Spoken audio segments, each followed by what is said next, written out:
Hai,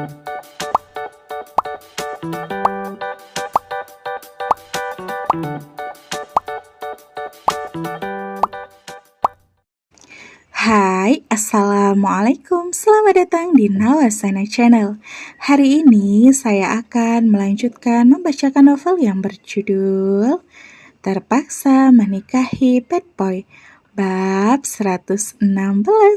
Jangan lupa di like, komen, dan subscribe ya. Selamat menikmati. Gak apa-apa, rileks saja. Semuanya akan baik-baik saja kok. Dokter Nier menenangkan Shanum. Terpaksa Shanum harus dirawat beberapa saat sampai kondisinya dan kondisi bayi kembali normal. Setelah itu, Dokter Nier melirik pada Zahran. Bisa bicara sebentar? Pinta Dokter Nier. Bisa dok, jawab Zahran yang masih terlihat panik dan takut. Mari ikut saya ke ruangan saya, ajak Dokter Nier. Zahran melirik pada Shanum yang belum 100% tenang. Masih ada syok, risau, gelisah, sedih, dan ketakutan yang luar biasa yang menggelayut di wajah cantiknya. Suster akan menemani istri kamu sementara. Mari, aja Dokter Nier lagi. Zahran mendekat untuk menenangkan sebelum ia beranjak dari ruangan itu. Abang akan segera kembali, kata Zahran pamitan sembari mengelus-ngelus kepala Shanum. Jangan lama-lama, kalau ada kabar kurang baik, jangan ditutup-tutupi, pinta Shanum. Iya, pasti. Dok, kenapa harus bicara sama suami saya? Gak bisa dibicarakan di sini saja. Apa ini tentang kondisi kehamilan saya? Tanya Shanum curiga. Enggak kok, gak ada masalah. Semuanya baik-baik saja. Saya perlu bicara soal kesigapan seorang pendamping di saat terjadi hal-hal seperti ini. Itu saja kok. Jawab Dokter Nier menebar senyum agar Shanum tak merasa gelisah terus-menerus. Baiklah. Mari. Ajak Dokter Nier dan terpaksa Zahran harus meninggalkan Shanum di ruangan itu menuju ke ruangan Dokter Nier yang tak terlalu jauh dari ruang perawatan itu. Silahkan duduk. Persilahkan Dokter Nier. Zahran duduk di hadapan meja kerja Dokter Nier. Ada apa dok? Apa yang terjadi? Shanum mengalami lonjakan emosi yang tak terkendali. Itu menyebabkan stres dan cukup risahkan untuk kehamilannya, kata Dokter Nier. Dokter Nier bicara sangat serius pada Zahran, tak seperti saat tadi ia bicara pada Shanum. Ada sedikit masalah, tapi saya akan pastikan masalah itu akan selesai. Saya harap tak akan mempengaruhi istri saya semakin jauh, jawab Zahran dengan jujur. Ibu hamil yang mengalami stres dan menangis dalam durasi yang lama bisa menyebabkan kehamilan prematur. Itu sangat riskan. Apalagi usia kandungan Shanum baru masuk ke minggu ke-26. Berat janin belum genap 1000 gram. Ini benar-benar riskan. Zahran sangat takut. Dia benar-benar menyesal telah membiarkan Shanum berkubang dalam masalah. Tapi ini semua diperkeruh dengan sikap Diana yang lama yang sama sekali tak melihat kondisi Shanum saat ini. Tolong, jangan dianggap remeh. Efek dari kesedihan atau stres seorang ibu hamil dapat membuat plasenta banyak mengeluarkan hormon pelepas kortikotropin atau CRH. Itu penyebab kontraksi terjadi lebih cepat. Saya cek tadi, posisi janin sudah hampir masuk ke panggul. Sejak beberapa jam lalu, pasti tidak memberi respon dan tidak bergerak aktif lagi. Itulah sebabnya dia mengalami kontraksi yang kuat. Ini sangat serius loh. Beberapa ibu hamil mampu mengolah emosi itu dengan baik dan beberapa lagi tidak. Apalagi kalau didera dengan masalah besar yang tak bisa disepelekan cepat-cepat. Penjelasan Dokter Nier membuat Zahran tambah dan tambah takut. Ternyata dampak dari terkuaknya masa lalu kelam itu telah membuat kondisi Shanum memburuk seperti ini. Tolong, lakukan yang terbaik buat istri dan calon anak saya, dok. Apa yang harus dilakukan sekarang? Apa resiko masih mungkin bisa diminimalisir? Pinta Zahra dengan sungguh-sungguh. Bisa, semua bisa diupayakan. Setidaknya kami akan memantau 1 atau 2 hari ke depan sampai tekanan darahnya kembali normal. Seperti kita ketahui tadi, tekanan darahnya mencapai angka 140/90. Itu sangat tinggi untuk ibu hamil jelang trimester 3. Oke, terima kasih dok. Jika ada masalah yang harus diselesaikan, tolong beri pengertian pada istri kamu. Kalau masalah itu pasti akan berlalu dengan cepat. Beri dia sugesti positif, jaminan keamanan dan kenyamanan. Seperti yang selalu saya bilang, perempuan hamil itu membutuhkan support system. Porosnya adalah ada pada orang terdekatnya, yaitu kamu. Sebagai seorang suami, tolong jangan anggap remeh kondisi istri kamu ya. Perubahan hormon telah membuatnya semakin sensitif. Itu sebabnya segala hal selalu diambil hati. Itu bukan sesuatu yang lebay.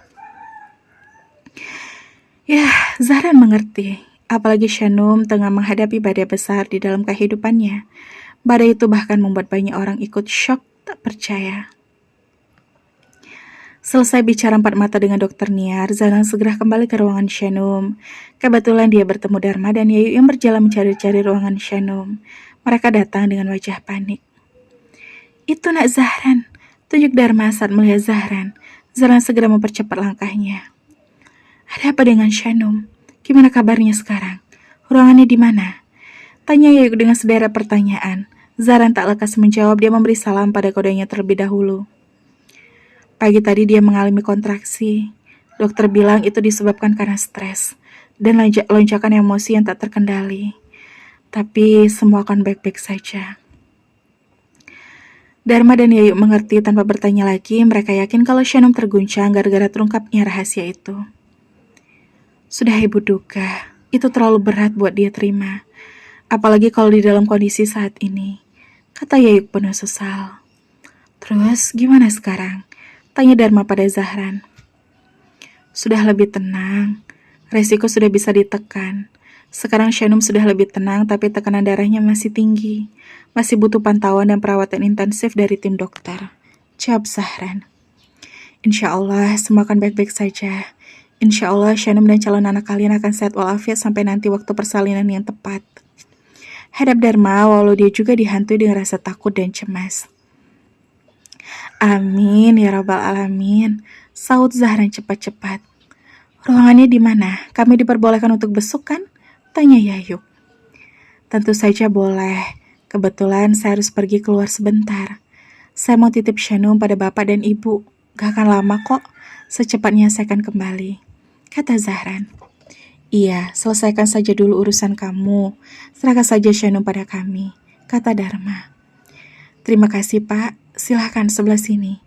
Zahran mengajak keduanya itu pergi ke ruangan Shanum. Begitu mereka masuk ke dalam ruangan itu, Shanum yang sedang terbaring ditemani seorang suster langsung menyambut Dharma dan Yayu dengan tatapan kecewa. Shanum mengangkat punggungnya dibantu oleh suster sehingga kini posisinya sudah setengah terduduk di atas ranjang. Zahran makin yakin emosi Shanum akan meledak lagi. Aku kecewa.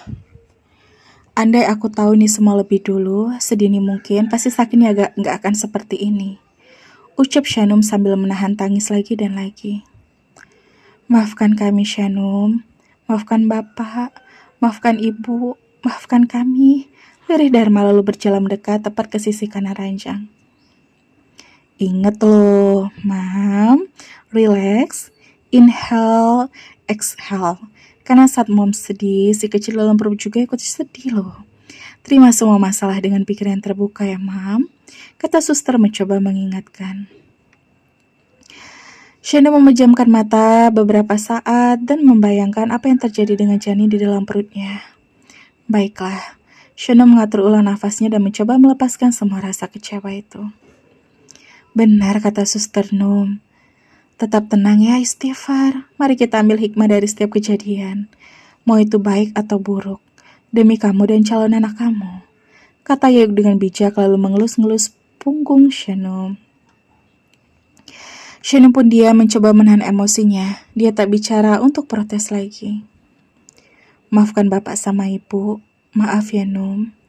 Tapi apapun yang terjadi, kamu tetap anak kami. Bapak sama ibu sayang sama kamu. Kami kira dengan dia bisa melindungi kamu dari segala kemungkinan terburuk. Ternyata kami salah. Karena kejujuran itu adalah yang paling utama. Tak peduli itu kejujuran yang pahit sekalipun. Maafkan Bapak, kata Dharma dengan penyesalan yang telah menguasai diri. Shanum tetap memejamkan mata lalu menganggukkan kepala mencoba merelakan semuanya. Zahran tahu ini tak akan berlalu begitu saja, tapi Zahran harap Shanum akan membuka hati dan pikirannya lebar-lebar dan mengikhlaskan apa yang telah terjadi. Menerima semua takdir dengan lapang dada, menerima diri sendiri yang terlahir dari sebuah kesalahan fatal di masa lalu. Setelah memastikan Shanum semakin tenang, Zahran menitipkan Shanum pada Dharma dan Yayuk. Zahran pamit untuk pergi sebentar, entah kemana ia akan pergi saat ini. Zahran mengemudi dengan kilah, mengebut menguasai jalanan, dia menuju ke sebuah tempat untuk menyelesaikan masalah. Ponselnya bergetar. Zahran mengangkat panggilan telepon itu, panggilan telepon dari sang papa. "Kamu pergi kemana, Zah? Tadi papa lihat kamu baru saja keluar dari area parkir rumah sakit." Tanya Ilham yang tadi baru saja di rumah sakit untuk menengok menantunya. "Aku mau menemui Tante Diana dan Om Ersen," tegas Zahran. "Simpan dulu rencana itu nanti, Zah. Biar kita bicara sama-sama setelah Shanum dinyatakan sehat kembali," kata Ilham. "Enggak, Pak. Zah harus bikin perhitungan, terutama pada Tante Diana. Pagi ini dia sudah menabuh genderang perang, Pak. Aku yakin Tante Diana sengaja menyampaikan pada Shanum dengan cara yang gak baik, sampai membuat Shanum lebih terguncang. Aku yakin." Zahran kembali bernafsu. "Ayolah, Zah, take it easy." Gak bisa. Dia gak seharusnya melakukan itu. Kalau dia gak punya niat buruk, gak mungkin dia menyampaikan ini lewat telepon. Gak mungkin juga dia menyuruh orang buat bikin teror murahan saat kami ada di Aussie. Aku yakin kalau Tante Diana memang ingin Shanum terguncang seperti ini. "Zah, serahkan saja semuanya pada aku, Pak. Masuklah ke ruangan istriku. Di sana sudah ada bapak dan ibu. Sementara aku pergi, tolong jaga istriku baik-baik." Zahran menyudahi obrolan lalu melempar ponselnya ke dashboard sampingnya. Zahran menjadi marah setelah mendengar penjelasan dari Dr. Niar tadi. Zahran meyakinin kalau Diana sengaja melakukan ini agar Shanum down dan terpuruk. "Mari, kita cari tahu apa kelemahanmu, Tante Diana. Kita buat ini jadi impas. Aku gak akan main-main jika ini menyangkut keselamatan istri dan calon anakku." Zahran sangat marah, lalu menambah kecepatan agar cepat sampai ke tempat tujuannya. Dan bersambung. Sampai ketemu di bab selanjutnya ya. Wassalamualaikum.